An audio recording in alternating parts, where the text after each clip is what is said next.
Hey there, and welcome to another episode of the Home Tech Podcast. Jason Griffin here. Happy, as always, to have you with us, and I am joined once again by my partner, Seth Johnson. Seth, how's it going? Good, man. You can hear me this week. Yes, I can. Welcome back. I know you had some issues with your computer that prevented you from joining us last week. We had Chris Gamble on from Live Install, and I got to just have a conversation with him myself. How's your computer situation shaking out? Well, I had a nice little Mac Air 11-inch computer for about 4 years, and it decided Monday or Tuesday last week to just not turn on. And that led to me scrambling to realize and find the holes in my backup strategies, which I've got a number of them now. Funny how a computer crash will do that. Yeah. Well, it did work out, but being down for a full day put me really behind on work, put me really behind on a bunch of other stuff that I was trying to get done, and I wasn't able to sit down and record with you last week. But I've got a temporary Mac Mini that I am renting from Apple until the 14-day return policy goes on November 1st, and I'm hoping... Timed that one, huh? Yep, I'm hoping I can get a new computer tomorrow. As we sit down, there's a big Apple event where they announce the new MacBook Pro. Well, hopefully they'll announce new everything, because their computer line is such a kludge. Like, this stuff hasn't been updated in 3 years. Ridiculous, but right. Hopefully we'll get new computers. Yeah.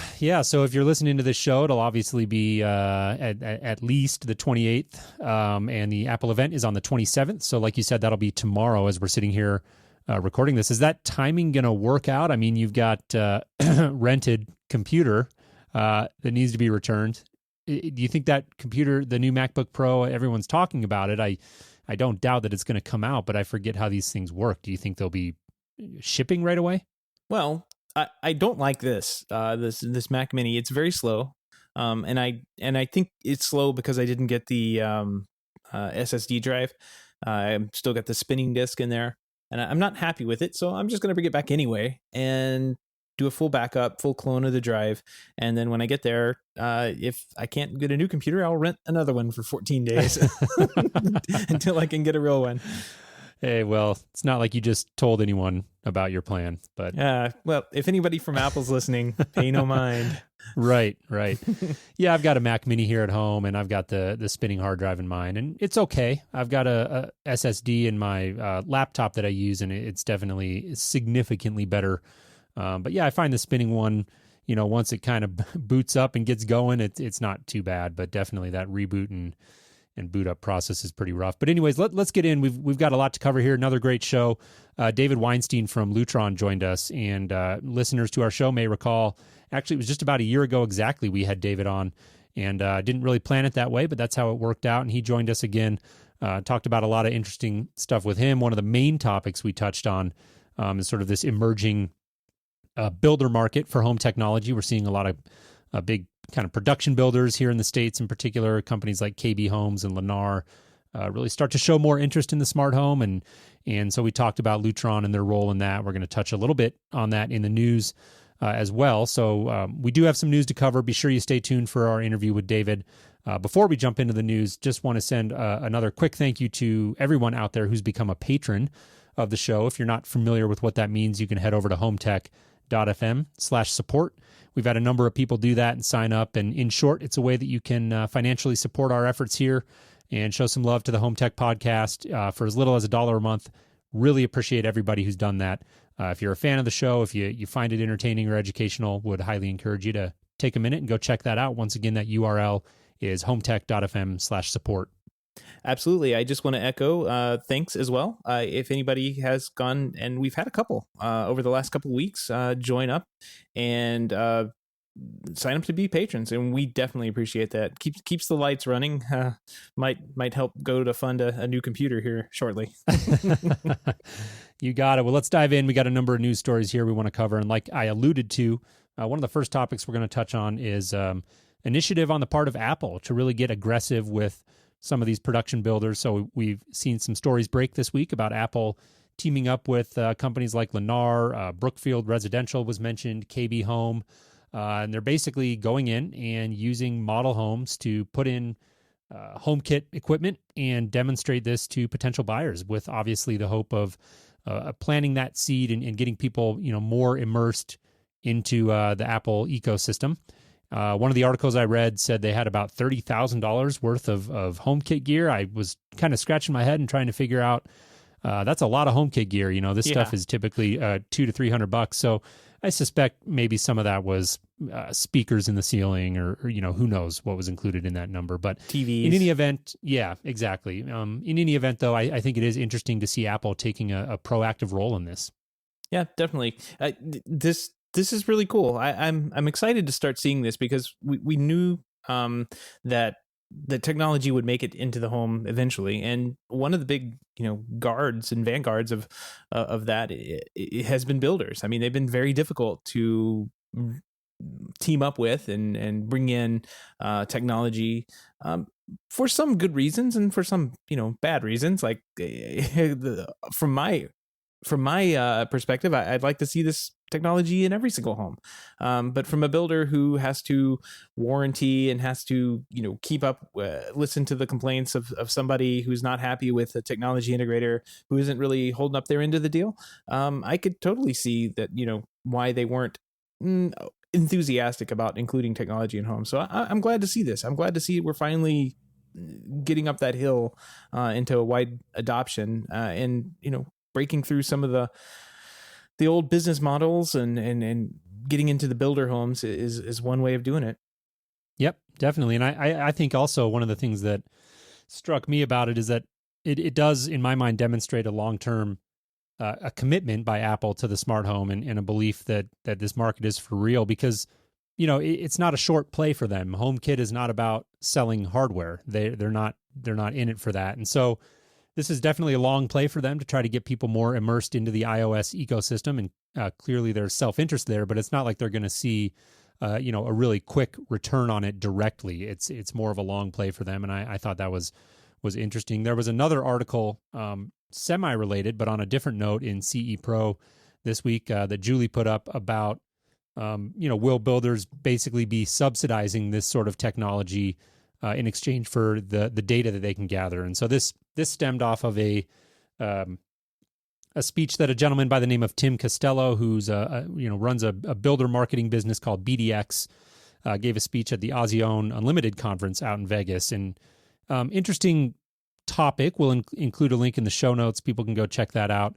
In short, the argument that he's making is that builders may have a vested interest in subsidizing some of this connected technology. And he's talking less about entertainment devices, but more about things like deep sensor networks in the home, for applications like aging in place or monitoring appliances that may need regular maintenance or parts and things like that. And I think there's a lot of interesting things you can think about in terms of market possibilities when it comes to that sort of data being generated out of a home. And so I thought it was a really interesting kind of way to think about it, and would encourage people to go check that out. Yeah. Interesting story. Interesting thought that the data that is generated by some of these devices could be sold off and be another profit center for someone. It's kind of like, I don't know, maybe they'll learn and figure out when we're interested in buying a new home and, be there the next morning knocking on the door. You never know. Big brother, right? Well, anyways, let's move on. Speaking about things being sold, big story this week came out that we saw a potential acquisition of Time Warner by AT&T. And this is what's called an agreement in principle. So right now it's still early phases. It's going to be subject to some regulatory approval, of course. But in short, AT&T is looking to acquire Time Warner for $85 billion. No official comment from either company right now, so we haven't heard a whole lot. But this would be a very big deal. It would put networks like HBO, CNN, TNT, a lot of content under AT&T's umbrella. This is on the heels as well, we should mention, of AT&T's recent purchase of DirecTV for $48 billion. So AT&T really getting aggressive about these kind of acquisitions and going out there and seeing what they can do in that space. And so a lot of implications here. Definitely an interesting story. Yeah, I find it interesting that there once was only one company, AT&T, and they were broken up into many different companies for monopoly reasons. and now they're just kind of like healing back and and becoming one giant company again. Time Warner is an interesting purchase because this isn't Time Warner Cable. This is like a content company, right? So like you're saying, HBO, CNN, TNT, those channels and content providers and content makers would go under AT&T, which is weird to think about. I mean, but as we move forward, companies like DirecTV and AT&T does have AT&T Uverse out there for cable providing. Like they're providing the pipes into the house. They could also be providing the content, which is kind of strange to think about. Right. And that is one of the arguments. I was reading about this, and obviously anytime there's a huge merger or acquisition like this, one of the natural things that people go to, as well as this becoming a monopoly and will this deal get approved? And one of the points that was being made is that this really the argument can be made that this is more of a vertical integration. This is not to direct competitors, one buying the other to eliminate competition. This is more of what they were calling a vertical integration. So it's a telecom distribution company purchasing what is in essence a content company. Warner Brothers TV studios, Warner Brothers Pictures, those would both be part of this deal. Those are both owned by Time Warner. So really it's by and large seems to be about content. AT&T really seems to be looking at content as a way to differentiate their mobile services moving forward. And so I think in that sense, there could actually be some upside to consumers on this. And one of the examples of that's not directly related, but I shouldn't say that. Maybe not necessarily directly related, but surely there are some ties there, is the announcement also this week of DirecTV Now, which is DirecTV's forthcoming streaming service, which is going to go for $35 a month. We first heard about this service a while back, but now we know what the pricing is going to be, and they're also saying that it's going to launch with over 100 channels. We don't know exactly what those channels are, but really this all kind of ties together into that idea of new ways of distributing content out there over networks. Right. Yeah. And this is exciting for cable cutters. $35 a month, 100 channels. We just don't know which channels they are. I did run across a story that said CBS wasn't on board, which they've been kind of tough to bring to the table when it comes to integrating their product and their content with these third-party aggregation services like DirecTV Now. Sling, I guess TV comes to mind, but I'm not sure if they may be on there. I'm not sure. Apple, remember when Apple was running after all of these content providers to make an Apple TV? CBS was one of the ones that said, no, we're not going to deal with Apple. So pretty interested to see where this goes. It seems like a pretty good deal, but I don't know if it's going to be 3 channels I want and 97 you don't. Yeah, it's not really good value at that point. So we'll see what it looks like. Yep. Well, and incidentally, you mentioned CBS, and there was a story not long ago, I think just the week prior, that CBS is joining YouTube's forthcoming streaming TV service, which is interesting. CBS has traditionally seemed to have been a holdout to services like this, and so who knows? All these negotiations are surely handled independently, and it's going to come down to CBS getting the sort of terms that they want. So sounds like CBS won't be included in this. Will be interesting to see what channels are specifically. It does, the article of course mentions that this DirecTV Now service will be available on various smartphones, tablets, set-top boxes, smart TVs. Obviously the smartphone is pretty self-explanatory. That's surely going to be iOS and Android, as well as the tablets. I think it'll be interesting to see what set-top boxes this becomes available on, as well as what sort of TVs are going to come out with this app built right into it. Yep. And then what the quality is going to be. Is this going to be 1080p? Is it going to be 4K? Because as it turns out, we dealers are having problems distributing 4K around the house. No. Yeah. There's no problems. There may be a problem around a 4-letter word, HDMI. No. So, interesting article in CE Pro, The Ugly Truth About Ultra HD and What Dealers Need to Do About It.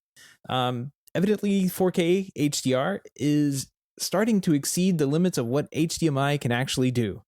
And there are challenges with equipment capabilities. We've talked in the past about how you have to have a full chain of 4K compatible gear. It all has to be the same 4K type, even where the Blu-ray player has to be 4K, the receiver has to be 4K, the TV has to be 4K. If anything is not 4K, or even turns out not on the right firmware, you don't get 4K. You get either a downgraded signal or something that's not true 4K.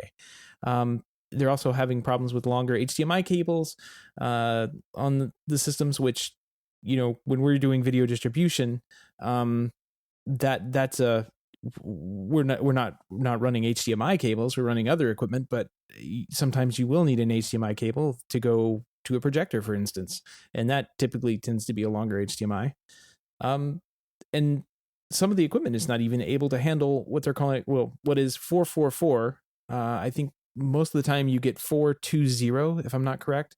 Yep. 444 needs 18 gigabytes per second, and 420 is under 10, I think. They're saying that is going to be a problem moving forward, even on systems that aren't HD base T capable or need balance or anything like that.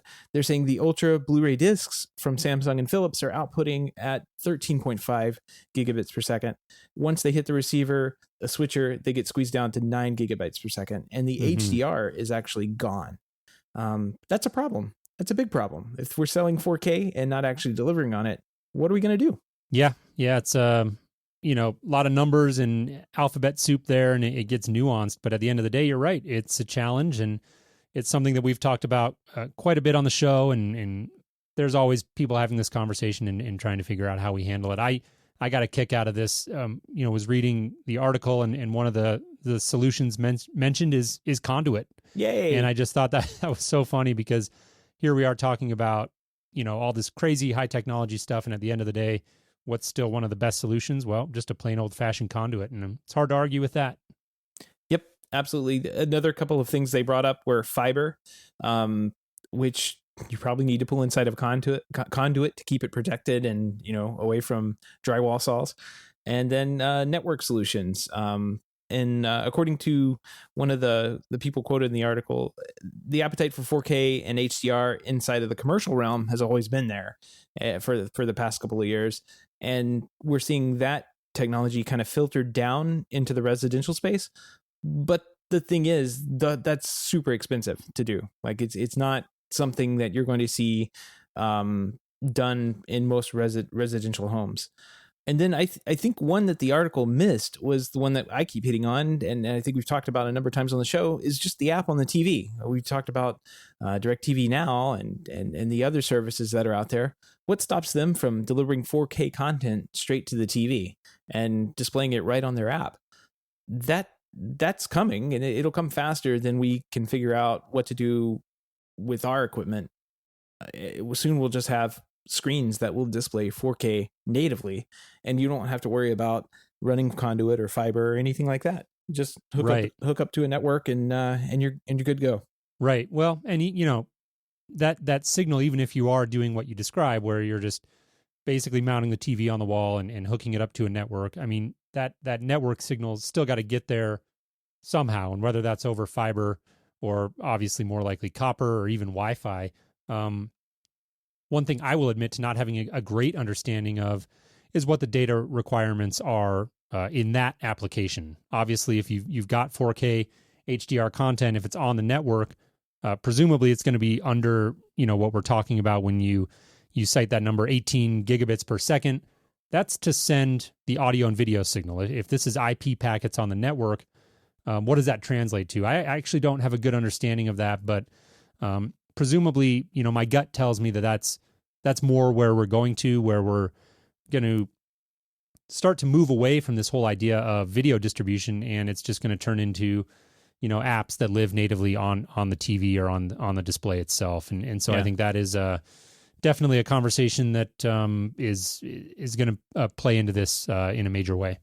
Yeah, and if you think about it, there's really not much of a difference between. I mean, with the HDR, that's what we're really going for, right? If they can compress the video signal down send it over a smaller pipe and uncompress it right at the screen. Like you were saying, I don't know what the bandwidth requirements on that are either, but it seems like we'd be able to do that faster than we'll be able to develop fiber technologies, to carry a full 18 gigabits per second to the TV for no reason. And I guess my next thing is, what content is going to be available that this is actually going to be, needed for.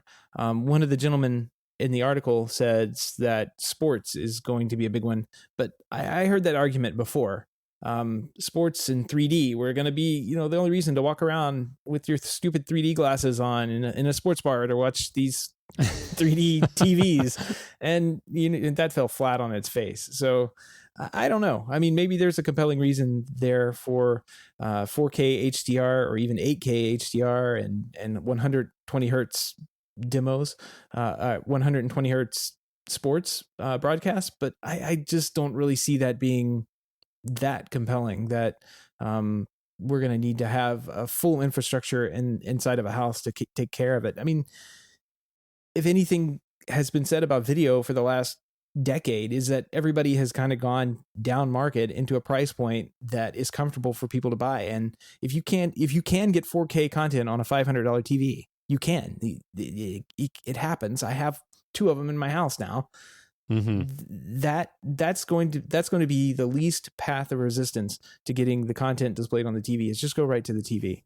Right. And it can be done that way easily. Yep, definitely. Well, let's move on. We've got one more broad story we want to cover here and a bunch of little subheadings under this one. But before we get into our interview with David Weinstein of Lutron, we want to go back and revisit a topic that we talked about a couple of weeks ago. And it has to do with internet security and this recent spell of DDoS attacks, distributed denial of service attacks that we've seen. Seth, I know you've got a bunch of thoughts on this, and I'm going to let you kind of jump in here and share what you're thinking this week. Well, this was from last week. So on Friday, as I'm uploading the podcast to our CDN, I'm seeing all these things on Twitter about things not working correctly, the internet's down, what's going on. Well, evidently there was a massive denial of service attack on a company called DYN, who basically serves as the internet's phone book, if you will. When you type in google.com, the computers all in the back end say, well, computers only understand numbers. They have to go look up what google.com actually means in computer languages, and it returns the numbers back to your computer. And for any given website that you go to, there's could be 30 or 40 of those requests being made. And they all have to look up that name and then return some numbers back to your computer. Well, whoever this was behind this attack, they're probably not sure who it is yet. They decided to attack the servers that were running that phone book, the DNS servers. Basically took down Twitter, Netflix, BBC's website, Spotify, and Reddit for most of the morning, I want to say, before I noticed things starting settling back out, and the company DYN was able to get a handle on it. This isn't a problem with DYN. This is a problem with internet connected devices attacking a single or multiple servers that they owned. And it's not anything that they could have stopped, because when they have all these devices starting, just basically saying, hey, what's the phone number for this website? Well, they get slow. They get slower. And then, Jason, what happens when you go to Twitter yourself and you're totally legitimate and you type in twitter.com and you hit enter and it doesn't load? It just kind of like sits there. What's your first reaction?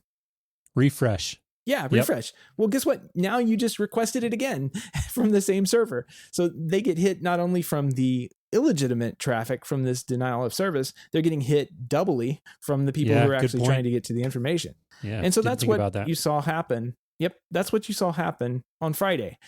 They started doing some more digging into this over the weekend, and the initial guy who was attacked, Krebs on Security, their website was attacked last month or so, and they suspected it was coming from these internet.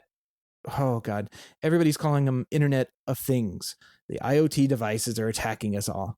And Jason, I don't know about you, but when I hear IoT, what do you think about? I think about you throwing up in your mouth a little bit. Well, I think if you ask anybody on the street, they'd probably say, "Oh, light bulbs or cameras, dual cameras, totally. and that kind of thing." Yeah. It's not the problem is not with IoT. The problem is with cameras and systems that you and I probably have installed. I know I have. I have installed over the past decade, and these systems were not installed correctly. There's enough of them out there that they have made some malware that just basically continually scans the internet for an open port. And if these devices were set up with default usernames and password, it logs right in, does its little thing, and now it's a zombie computer. These can be DVRs, like the camera recorders themselves, which I know a lot of integrators out there just say, "Oh, okay, let's port forward this DVR straight out to the internet and give the client the IP address, and we're good to go. Wash hands, make money, next job." That's a problem. We can't do that anymore. Let me just go down the list of these. We talked about Dahua, which is IC real time, I believe, in our industry. But I know a lot of people buy Dahua direct or sideways and install it. Both their cameras and DVRs were majorly affected. There was an interesting. We'll put a link to the article. They're basically saying we can't really do anything about the products that we have out there. Some of them aren't even firmware upgradable. So they're going to offer some kind of trade-in program. I don't even know how that's going to work. And I don't even know how an integrator or an installer would go back, 10 years to every one of these that was installed and try and figure out how to do this trade-in. It just seems like a big mess, if you ask me. Oh, yeah. Yeah, virtually impossible, I would think. And then let's see, ACTI cameras. If you've ever, I know I've seen a ton of those in commercial world. Anco cameras again. Axis, huge camera manufacturer. I used them quite a bit in the past. Mobotics, very, very large. They kind of got a really ugly IP camera that's really good. Packet 8 voice over IP phones. These are installed in businesses all the time, and now they're just zombie computers. Panasonic IP cameras, Samsung IP cameras, SMC routers. Comcast Commercial installs SMC routers here in Sarasota all the time.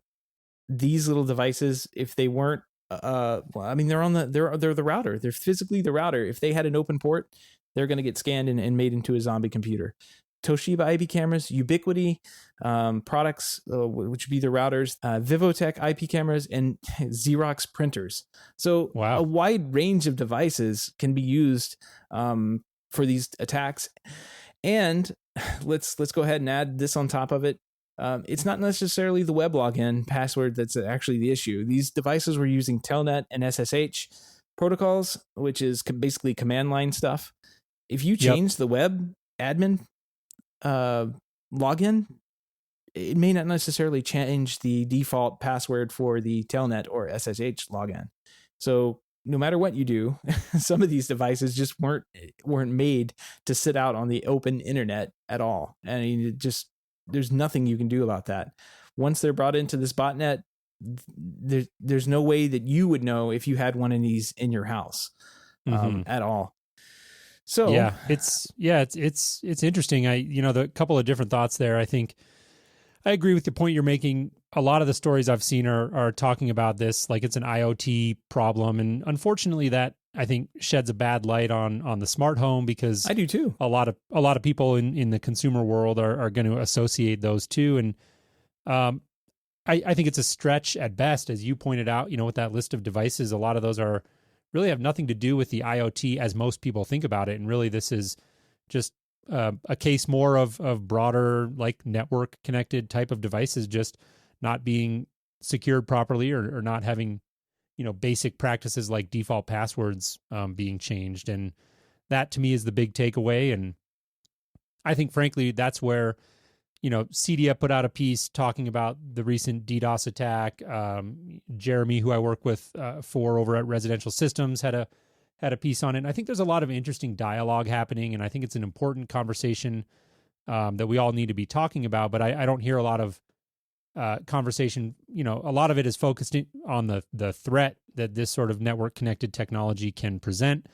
But if we look at the opportunity, wherever there's a threat, there's an opportunity. And I think the opportunity here is for home technology professionals to, first of all, get educated, put best practices in place, fail safes to make sure default passwords are all being changed, and then, position ourselves as experts on this.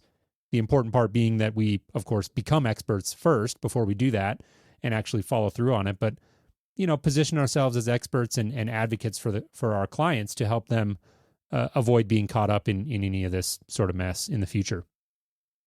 Yep. It all comes down to education. And I got to say, some of the IoT devices that I would consider, consumer grade IoT devices that are out there now, Ring doorbell, Nest thermostat, these things have security that is by far and away better than anything that I just ran off on that list.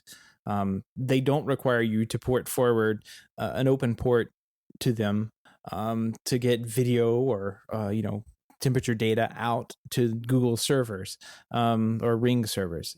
These devices that are being made today are actually made with a lot more security in mind. It's when you start getting into the commercial devices like Axis and that kind of thing, and having them installed incorrectly is where you start running into these problems. There's a couple of links I'll put up in the show notes for scanning. Yeah, you can find out if your IP has been scanned and found to have an open security flaw. We'll put that in there. And then I also found a really cool app that will actually scan your cameras and find out if they are ones that are involved in this, if they have the default passwords built into them as well. I'll put those links. I think it's only Android, but I'll put those links into the show notes because it's always good to test. If you don't test, you don't know. Right. Yeah. And so those were good finds. And so the show notes are at HomeTech.fm/134. And I think that's an important point that we kind of talked around, but didn't really hit on directly, is that this, you could have one of these devices in your home or multiple of these devices in your home that are part of this big botnet that's going out and doing these DDoS attacks, and you might not even know it. So it's probably worth a little bit of effort if you have any of those devices on that list to, dig in and check that out. Absolutely. Should we jump into the interview here? Yeah, let's do that. So again, we had David Weinstein on from Lutron and had a great conversation with him about a couple of topics, including the emerging builder market, and then just sort of a catch up of what's new with Lutron. Definitely a company that we spend a lot of time watching and I work with very closely here at our company in Denver, and a big fan of what they're doing in the market. So without any further delay, let's jump into our interview with David Weinstein. Hey, David, welcome back to the show. How are you? Excellent, Jason. How are you? I'm doing great. Thank you so much for taking the time to join us. I was getting ready for the show, and incidentally, we didn't really plan it this way, but it's been almost a year exactly since we had you on last. So we appreciate you coming back on. Wow. Happy anniversary to all of us, yeah. I guess. You got it. Well, we're going to dive in. We're going to talk about a number of different topics related to the home technology industry at large, and of course, touching on Lutron and your company's role in that and how you're fitting in and adapting to this evolving landscape. But in case we've got some listeners who may not be familiar with you and who you are and what you do, why don't you give us a quick personal introduction? Sure. Well, I have been with Lutron for about 18 years now. I am currently Vice President of Residential Sales at Lutron, and I'm responsible for several of our residential channels, including the RIS or CEDIA channel, the lighting showroom channel, which is really a retail showroom / attachment fixture environment, and also the retail integrators channel, which for us is companies like B&O and Magnolia Design Centers and Magnolia Home Theaters. Prior to that, I was an independent rep for Lutron, actually about 23 years of my career up in New England. We handled the 6 states for Lutron and a number of other lighting and electric construction lines. And so all in, I've got 40 years of graying hair experience in this industry. That'll happen. Yeah, I'm just over a decade in or more, and I got quite a bit of gray in my beard, so I'm catching up to you slowly but surely.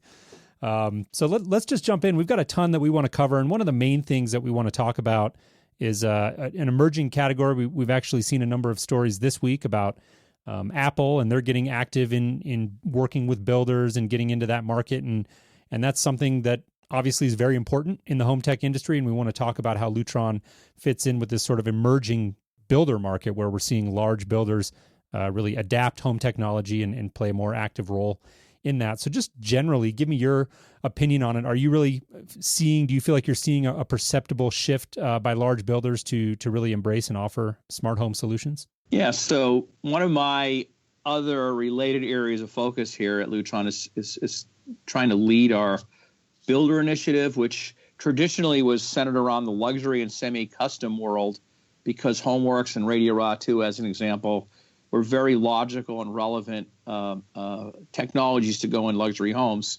More recently, with the advent of Caseta, we're spending a lot of time developing business and relationships and defining the business case for builders around Caseta wireless, battery-powered shade. So we're talking about what I'll call mid-market homes, which are driven primarily from the production builder market, which can range from very large national companies who build thousands of homes to regional and local companies that may build hundreds or even 10 or 20 homes. The answer is more and more that I am seeing Apple and Apple HomeKit, even though it hasn't been so well defined across the industry or with consumers, I do see builders, especially the large ones, kind of working in concert with Apple to begin to offer technology-centric homes with Apple HomeKit as really a broad-based control strategy.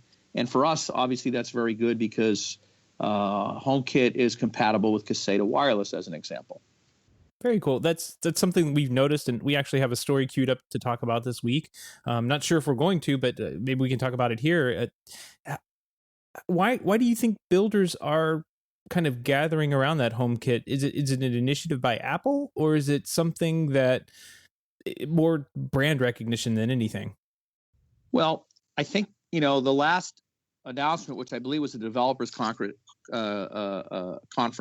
Apple did talk about their alliance or their focus on three major production builders and in the country. And I think that related to this whole story, I believe builders are now recognizing the consumer value of the Apple name, and then HomeKit being this element of home automation that allows them to offer a diverse portfolio of innovations in the home, everything from lighting control to shading to temperature to locks to cameras, and all these HomeKit compatible devices.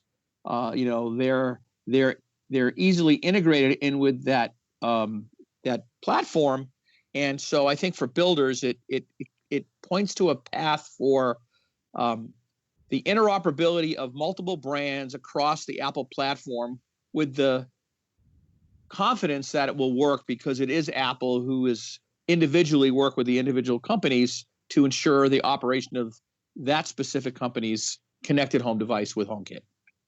Right. That makes a lot of sense. It definitely is easy, I guess. It's one of those things that doesn't require so much setup from the end user. If they have all these different brand devices in their houses that will possibly talk to HomeKit, it's just there. I mean, the idea is it's just there when they are able to launch the app and set up the devices.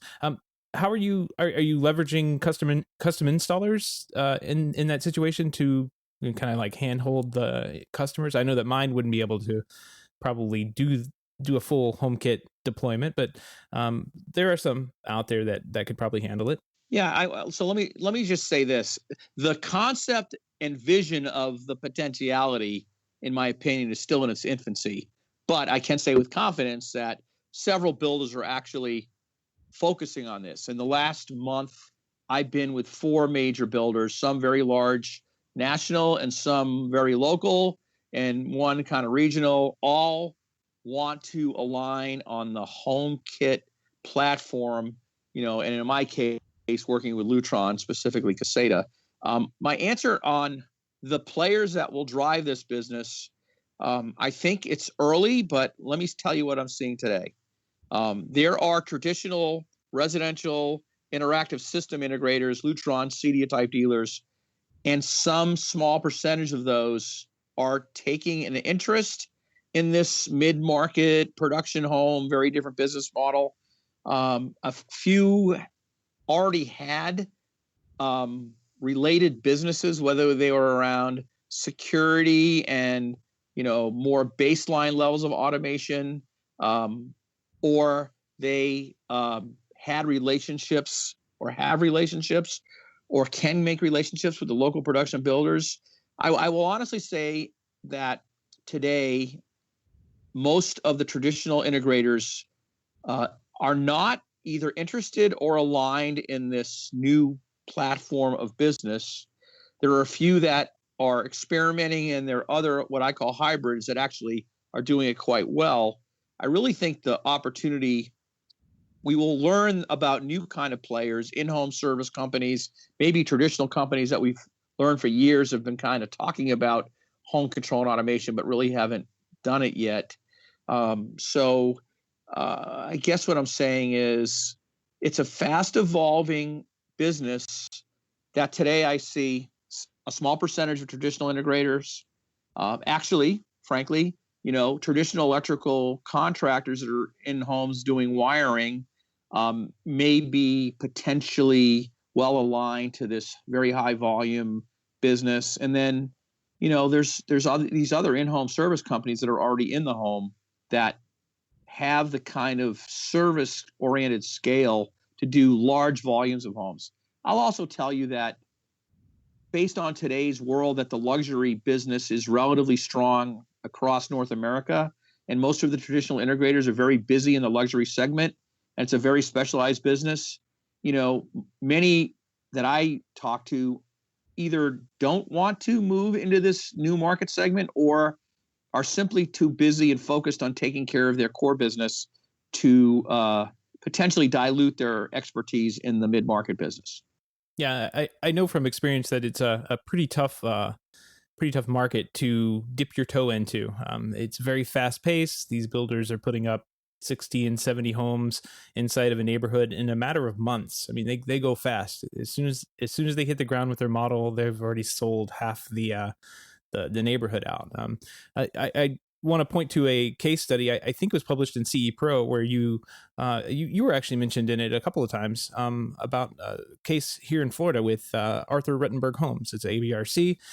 They're teaming up with the integrator AAMI, which I'm familiar with. It's a former employer of mine. And John's a really smart guy, and I was kind of in on those jobs that were around the Sarasota market area before I moved on. But they've got a lot going on. I can tell you it takes a pretty big company and a pretty solid process to see those types of projects closed out. And John is an example of a few to maybe several companies that, great example of a hybrid integrator. Proficient in the high-end luxury business, very, very proficient and capable, and is involved in our core luxury business. In the semi-custom world, where Radio Raw 2 plays kind of a big role, but this whole new business because of the relationship with security and recurring revenue and driving simple, affordable, and reliable home control and automation to large and medium-sized builders that understand the value proposition of lifestyle enhancement and a way to basically sell that home with built-in innovation. And I always use the analogy of the car. Whether you buy a Hyundai or a BMW 7 Series, the technology suite today in new cars is virtually identical. It's not defined by the price of the car or the brand. The auto industry has figured out that people want and expect and will embrace technology, and once they have it, they won't live without it. So guys like John Toscano, good example, have the diversified portfolio, and it's a natural for a company like them to provide solutions, both the very niche high-end luxury, less homes per year, and very custom work and a very different business model in terms of the value add, to the more high volume production home where you kind of got to get in and out of there relatively quickly. Your margin per home might be lower, but the volume and your service capability offsets all that so you can compete. The reality is traditional integrators outside of the hybrid world do best in the luxury segment, and traditional mid-market providers really, and typically today, couldn't deliver the proper value to the luxury segment. So the market kind of has a nice equilibrium, in my opinion, that allows everybody to play in the segment of the market they feel they do best. Yeah, no, I think that makes a lot of sense. And when you look at this evolving market of builders getting into the smart home, it's natural to think, well, does this present a threat or an opportunity to home technology professionals? And I think your answer sums it up nicely in the sense that it really depends on where you sit in the market and what you're targeting, right? Well, I thought about that idea, and I believe it's actually an opportunity for the integrators. And here's what I tell, integrators and many that I have very good friendships with. I believe companies like Lutron, our company, is focusing on basically increasing awareness and adoption of technology in entry-level homes or first move-up homes. My confidence is high that the folks that buy those homes in 5, 7, 10 years, when there's a family now, there's another child, there's a promotion, that family is moving up the economic ladder, the next home they buy, they will expect to have home automation and control technology. And in fact, they'll understand the value proposition. So in a way, it enables the high-end integrators' ability to provide innovation and technology solutions, because that homeowner already experienced it in their first home. It's a very different reality than it was 10 years ago, obviously. Right. And speaking of that, I want to touch on this from that angle, because we've talked a lot about what this means to home technology professionals. But at the end of the day, what really matters is the average buyer of one of these homes, who presumably is going to be a first-time home buyer on a relatively limited budget for somebody buying a home. And it really comes down, I think, to, are these buyers going to perceive, appreciable value in these offerings? And if so, how much? And how much of that really comes down to something you alluded to, which is, are the builders going to be equipped to really sell the value of these solutions? Right. Well, I think that, in fact, an increasing number of home buyers are getting enough exposure through technology advertising on television, on the radio, on their PC, on their smartphone, to recognize that, app-based control, integration of environmental systems, products that are easily installed, and today it's less about the debate over whether Z-Wave or Zigbee or Wi-Fi or ClearConnect is the better or worst option. I think what's settling down is every manufacturer of home control and automation technology is picking the best communication protocols for their particular products. In our case, we believe ClearConnect is the most reliable two-way RF control that we invented back in 1997 for our products, and the need for super high reliability, and works every time. It works really well. But as part of that home, environment, which may ultimately be driven by HomeKit, there's many different systems around that environment that operate on other protocols. And the message is, as long as it's the manufacturer's solution, delivers reliable operation, intuitive operation, affordable, adoption, then, these players across all these different ecosystems in the home can, I think, do very well and really help to enhance the living experience for the home buyer. So I think, yes, They're wanting it more. And secondly, when they get base levels of standards of some of these things, right, because it's not typically the whole house yet, there's some base level of lighting and shade control. There's some base level of distributed audio. There's some base level of security. The statistics are saying that the vast majority of them expand their systems very quickly and do what I like to call day two, upgrading from what they have.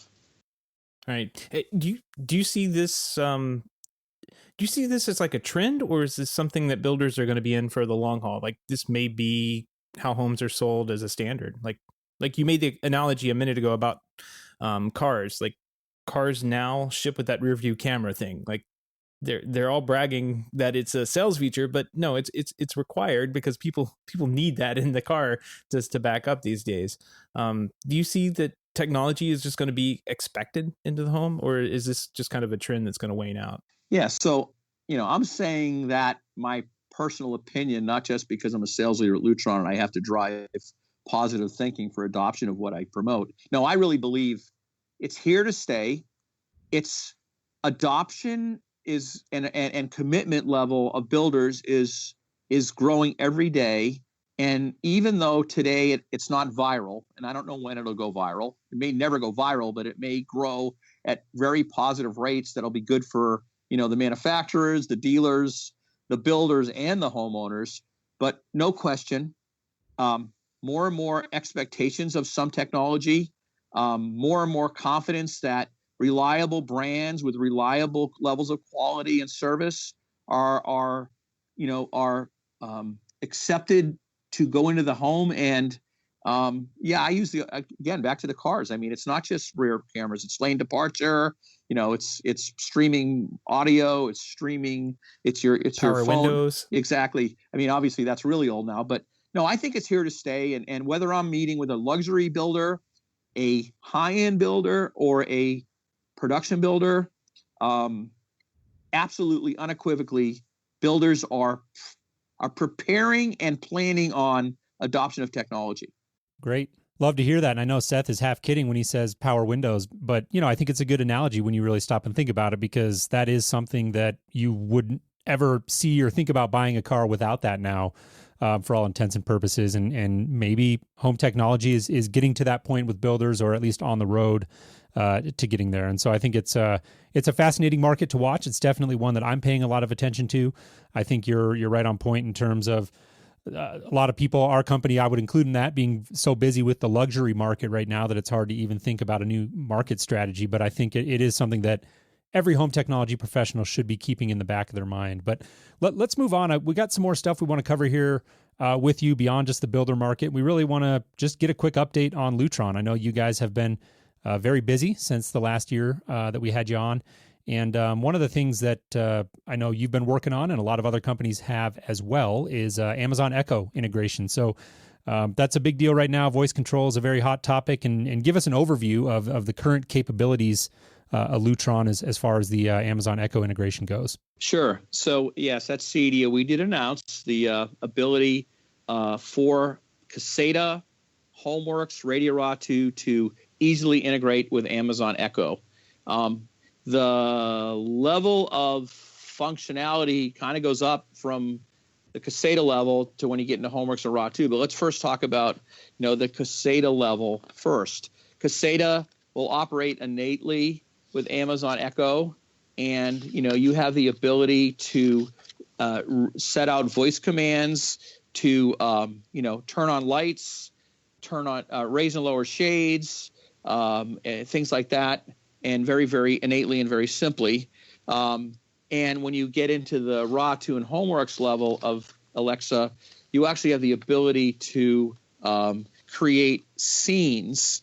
So, not only can you control the lights, the shades, without touching any device, you can activate scenes that can include lighting, shadings, temperature, and even audio. Obviously, we'll talk about the next announcement with Sonos. But the bottom line is, it's kind of like, where do we see technology going? Is it a fad, or is it here to stay? The more I listen and read and understand what futurists are saying, we've come a long way from the clapper. I think Amazon is an incredibly interesting innovation that goes into homes. I mean, beyond controlling our loads, just, I have some folks I work with have young children. They're using Amazon Echo to help them spell words on their homework, or get some data on history, or, my boss, Michael Smith, uses Amazon Echo to build his shopping list. So I think voice recognition and voice control in homes is here to stay. And I think obviously Amazon's doing an incredible job of taking the mass consumer market and offering a very affordable solution to voice control in the home. Right. And we've talked about it a number of times on the show, and I think really where Amazon finally figured it out, or cracked the code, so to speak, was in the form factor, and that stationary kind of always on, plug it in on the counter, and it's just there and ready for you when you need it. And of course, now we're seeing other companies sort of mimic that, Google Home being obviously a big one that was recently announced. Do you have any general thoughts on Google Home? I don't know if you can tip your hand at all. Is this something that Lutron is looking at, or will it work with in the future? Well, I can say that we're always looking at new innovations, and, I have nothing to say at this point about where we are going with that, but I think it's more data that suggests that these kind of interactive devices are here to stay, right? So Google Home looks very, very interesting, and obviously things we're looking at in terms of what we do in the future. Cool. Very cool. So another one of the announcements that came out either like right at CEDIA or right before CEDIA was the Sonos integration with Lutron. Can you tell me a little bit about that? Sure. We're really excited about that because, if you look at the iterations of Lutron in terms of our sphere or our center of control that made a lot of sense. Well, first it was control of electric light, right? From a simple rotary dimmer, and then derivatives of that in slide and in color and in different fashion designs. And then, it was wireless control through remotes that eventually have evolved to become Pico. But we went from control of electric light to the control of daylight. And that was a logical extension. So managing electric light and daylight optimally in the home, from everything from comfort to convenience to security to UV protection, a lot of logic. And then we went to temperature control, with our seat temp devices and our Honeywell Lutron thermostats. And of course, we now work with other thermostat companies as well. So now I would call that environmental, electric light, daylight, temperature, very interrelated elements of home control and environmental control. The next logical extension, which we're very excited about, is the sound environment. So when it comes down to setting scenes, there's nothing better than pressing a button and having your lights go to where you want for that task or activity, your shades to go to where you want for that task or activity, and then your favorite music to come on based on whether you're waking up in the morning or you're going to bed at night. So the Sonos, the endorsement by Sonos of Lutron to be a provider, and the addition of the Lutron Audio Pico, and the fact that so many consumers are already aware of and adopting Sonos as a very affordable, simple distributed audio system that's also scalable. For us, it's just the synergy of the value proposition that now we can do light, shades, temperature, and sound. And once again, we can go from Caseta up to Radio Raw 2 and even up to HomeWorks. We're really excited about it, and we think the synergy across these different elements of home environment only serve to reinforce the value proposition of app-based control, simple integration, and just in general, the confidence of putting technology in the home to make your life more enjoyable and pleasant. Very cool. Very cool. Let's talk a little bit about the Lutron Connect Bridge. This is a product that's bringing in the integrations with HomeKit and Sonos into the Raw 2 and QS line. Is that correct? Yeah. So the Connect Bridge physically looks like a Caseta Smart Bridge. However, what's inside it is significantly more appropriate for HomeWorks and Radio Raw 2 integration needs. But the reality is, I like to call it, it's a turbocharger for HomeWorks QS and Radio Raw 2. So this simple plug into your router device basically delivers really cool geofencing, home glance on your mobile devices. We've now gone, because of the Connect Bridge, to free remote access and cloud capability. This is also the machine, if you will, or the new device on a HomeWorks and Raw 2 system that allow for a really simple and cool Alexa and Sonos integration. It adds Apple and Android widgets to your phone. The time clock elements of this thing, it's now internet time based on internet time servers, automatic updates, and of course, it works with Nest and Honeywell Wi-Fi thermostats, which is also new and exciting for HomeWorks and Radio Raw 2, which allows, again, more impactful and reliable home control. For our dealers, really, why is this great device should become standard on every project? And by the way, it has a $350 list price, so it's not very expensive, but it improves, the service and enables new controls for the homeowner. So it gives more control options, especially through, I think, a more intuitive and more rich app. And it also gives the homeowner a different kind of connection to the dealer as well as Lutron because of this, how we can now through the cloud manage that home's connected environment. Right. So right. Smart product. Yeah. Sorry. Go ahead. No. I was going to say, today this is the level of value, and there's some nice features. You will see over time the benefits of Connect Bridge in terms of what it does for a lighting control system and a shading system and an integrated system in the home. It will go up as we continue to launch new releases of our software to drive it. Yeah. I think it's a critical thing. It sounds like a small deal, and at $350 when you're out there selling Radio Raw or QS, it is a small price point, but it's an important thing to think about, again, because it's, we're seeing all this evolution at the low end of the market and all these new less expensive products and very robust solutions come to market. And so to have a simple way to add that sort of cloud functionality to either legacy systems or even current Radio Raw 2 or QS systems that you might be out there specifying is really important. So I know the Connect Bridge, when it first came out, was definitely a product that Seth and I were talking about, and I think it's a smart product in a lot of ways, and definitely a great fit for anyone out there who's doing Lutron at the high end of the market. Speaking of the high end of the market, we're running up against our time here a little bit, and I want to go up a little bit more towards the luxury end and talk about one of the ways that traditional integrators who have been in this business for a while may be looking for new markets to kind of expand into and learn about for future opportunities. And I know that the emergence of selling fixtures and LED drivers is a next logical step for a lot of those companies. Just talk about that market in general and maybe some of the challenges and opportunities that you see there. Sure. So let me, as we talk about this kind of the luxury part of the business, I want to make sure that I reinforce that even though we're investing a lot in the mid-market and getting the base level homeowner introduced with home control and automation innovations and lifestyle enhancement, we're super committed to the luxury segment.